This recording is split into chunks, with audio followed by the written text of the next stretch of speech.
Great. So it's a 9, makes it uh, uh, effective for flash demo. Um, and what age were you? 14. 14. Oh, great. And can you give me an idea of the nature of the Mhm. target? It was during my parents' divorce, and my mom had moved out and gotten her own apartment, but she didn't have any furniture or anything in it. And when I went to visit her, she was really upset, and I didn't know what to do. And I just remember being really frozen. Okay. So it's a repeated incident, really, but it's the experience of going to this depressing apartment of your, Very. and also seeing that your mother was probably, She uh, was just sobbing. yeah. Okay, good. Um, and for a 14-year-old, that was very disturbing. Very. A 9 to even think about now. Yes. Okay, good. Um, so you've done Flash before. I've done it, yes, as a client, and I also do it with my clients, and it has changed my practice immensely. I love it. Oh, okay, that's a strong endorsement. Um, do you have a PF that you keep going back to, or? I do. And I bet it's an animal. No, What is it? it's surfing. Surfing. Oh, surfing, of course. And I have to say, I don't surf. I live in Colorado, but my hobby is watching professional surfing Oh, and how interesting. competitive like surfing.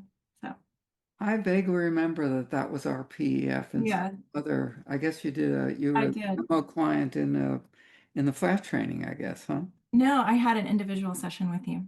Oh, okay. So, and that was our PEF. Yeah. Okay, great.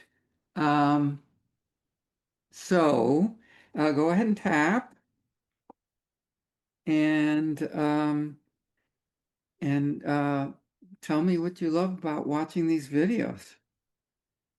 Okay. Well, first of all, they go to the most beautiful locations in the world. Yes. It's the World Championship Tour. It involves 12 different stops for about 8 months of the year. Uh-huh. And they start Flash. here. So what are some of those locations? I know Oh, there's Hawaii. I know there's big right.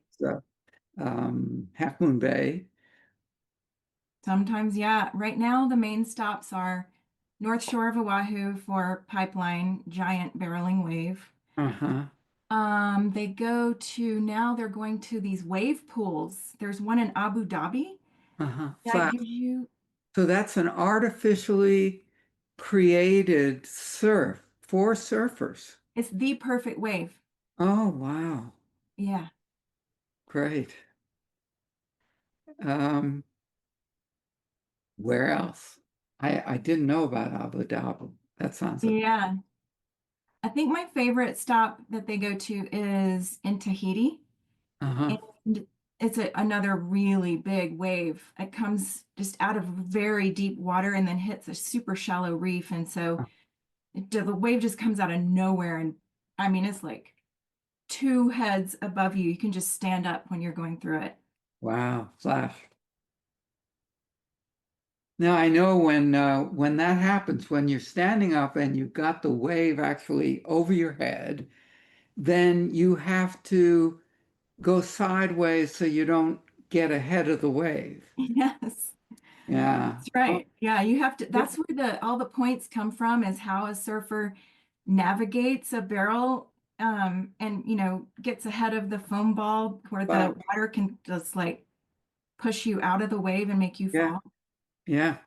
So take a break and without thinking of any of the details of the memory, tell me if you notice any change. Um, Instead of seeing my mom and when I imagine it, just her, I can see myself in it too. I'm observing it more. And Huh.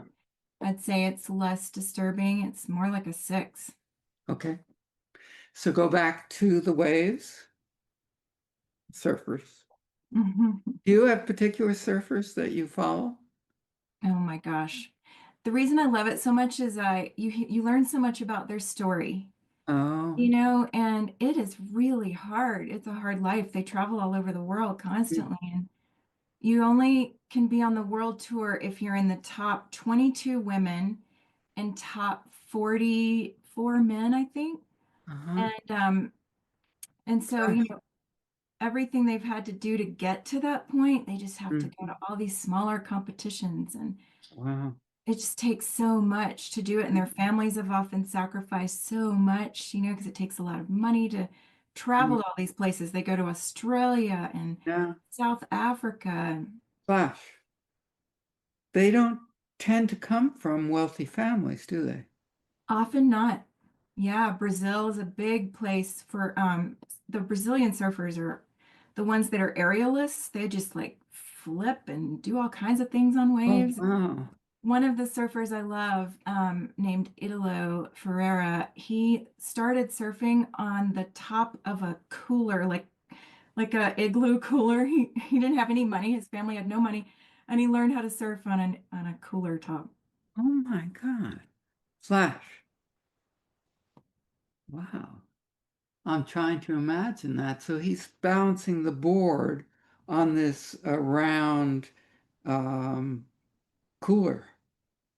No, there's no board. He like stood on the lid of a cooler, like a plastic rectangle, and surfed on it when he was like 8 years old. Flash. Wow.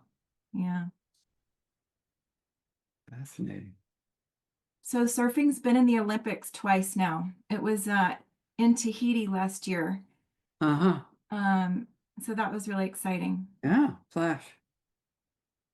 So there got to be a gold medal, a best Yes. surfer. Wow. Flash. Mhm. And basically, it's one of those things where the judges say, oh, nine or eight, Kind and of. you add it Yeah. up. Yeah. Yeah. They have five different judges from different places in the world. And the way they get the score on a wave is each judge puts their score in and they drop the highest and lowest. Uh-huh. Then they average the other three to get the score. Uh-huh. Well, that's a fair way of doing it. Yeah. Flash. They should do that with the downhill skiing. Maybe they've changed. Oh, But I mean, I think they should because what ha tends to happen is that you get a judge from a competitive country and you right. don't want to rate the person high because they want the person Yeah. in their country to win. So Yes. the idea of eliminating the highest and the lowest makes sense to me. Yeah. It works pretty well. Flash. Cool. So take another break without thinking of any of the details. Tell me if you notice any change.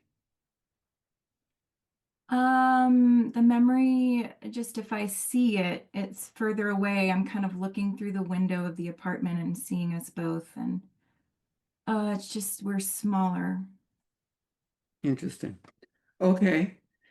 And let's go back to surfing. So who else? You named one guy who you Yeah. really like.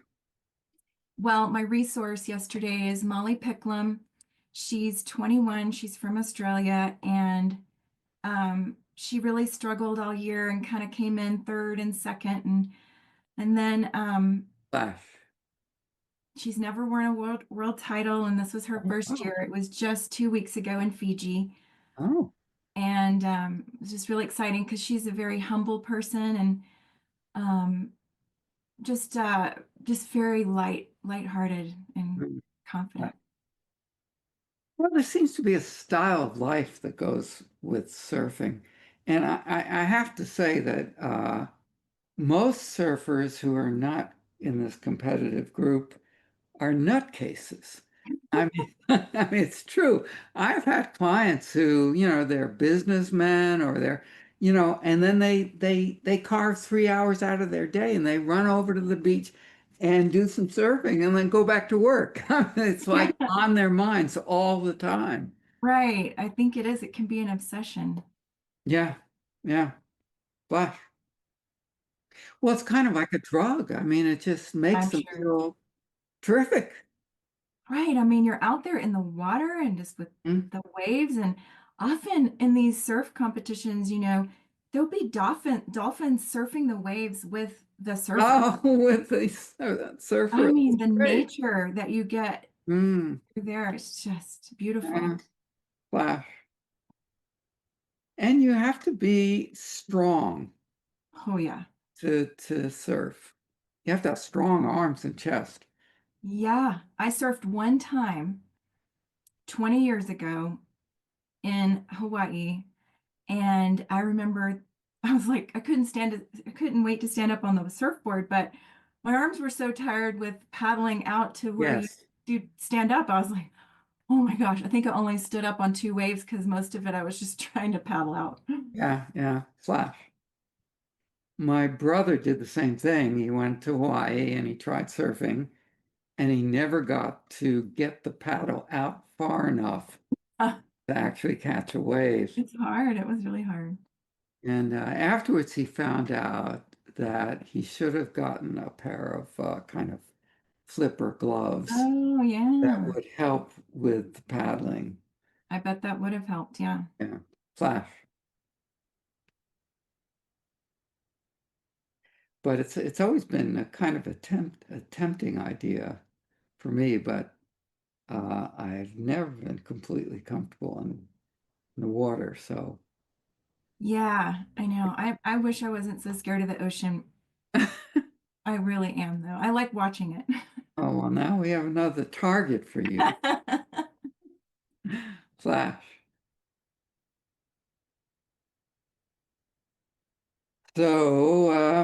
So you've named a man and a woman who you like. I What? also really love one of the commentators. Oh, interesting. So part of professional surfing involves um, these two or three people who commentate during the heats because there are long periods of time where there are no waves and the surfers are just sitting in the water and it's a 30-minute heat. And Uh-huh. so the commentators are often former professional surfers Uh-huh. and they just chat about this and that and they talk about stories and remember that time we were there. And one of my favorite commentators is a woman named Felicity from Australia, and she's a big wave surfer. And so these are the people that go on, okay, you have to wear a flotation suit because a big wave, if it holds you under, you'll die. And so Oh, you wear these big vests that if you pull a cord and you're on a it big wave, inflates and it yeah, pops you you up. pop right up. Yeah. So there's a big wave competition in Oahu that only runs if the waves are big enough. Big, yeah. And it's called the Eddy, and it's named after a lifeguard named Eddie Aikau. And these waves are like 40 feet high, and Oh my you God. just try to ride out of it, And so Yeah. I think that's incredible. But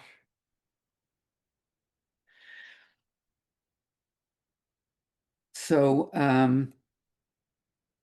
what happens if there are no big waves during that 30-minute heat? Sometimes they'll do a restart.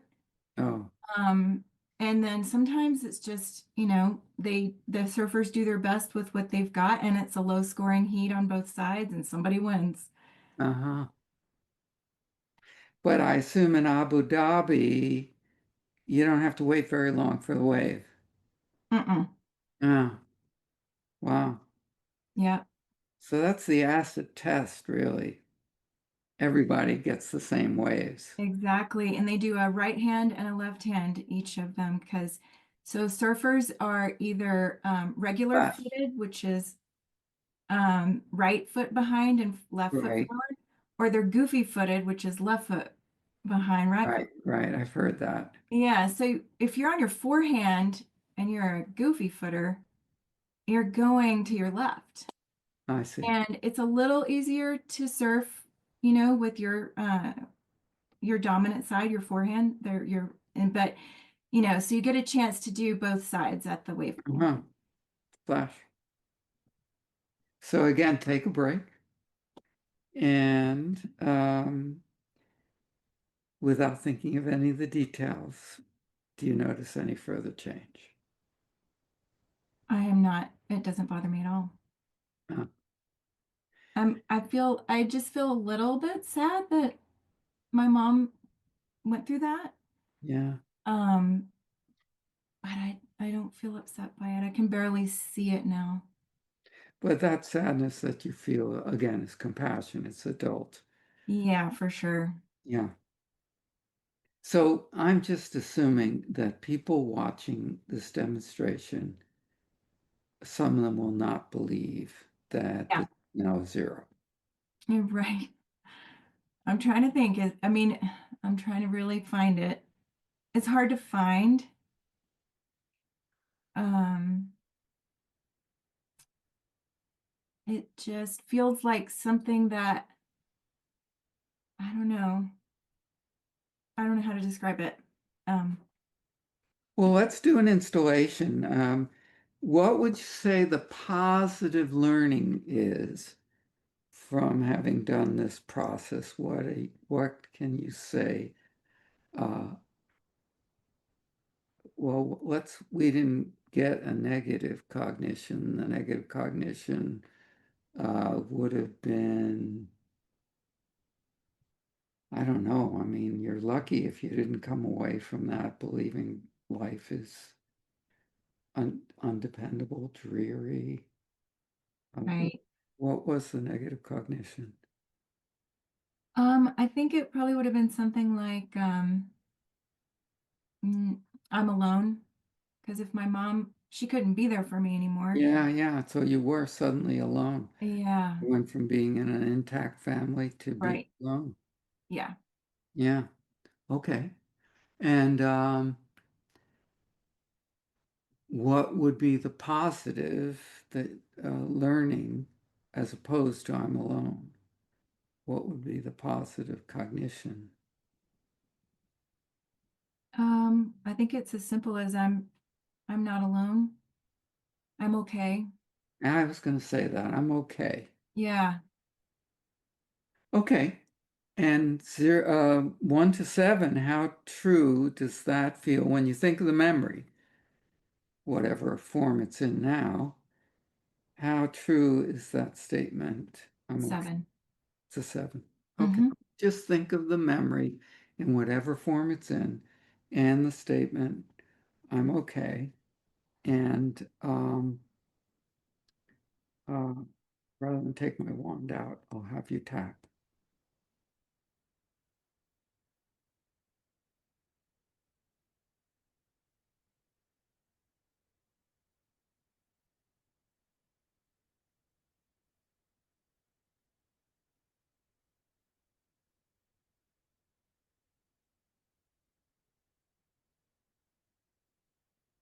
So take a break. And what are you noticing? Just not much interest in the memory.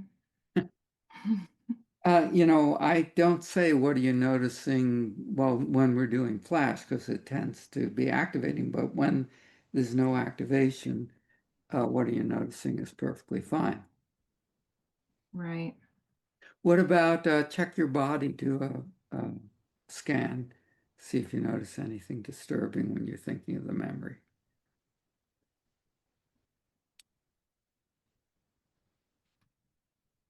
No, but a strange thing happened when I accessed the memory.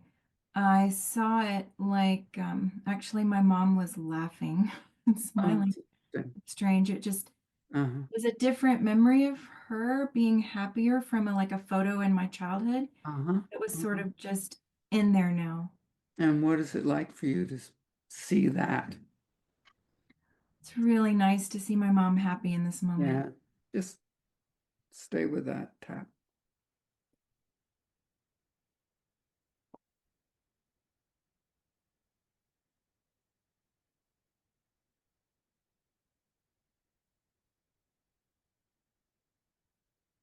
Okay.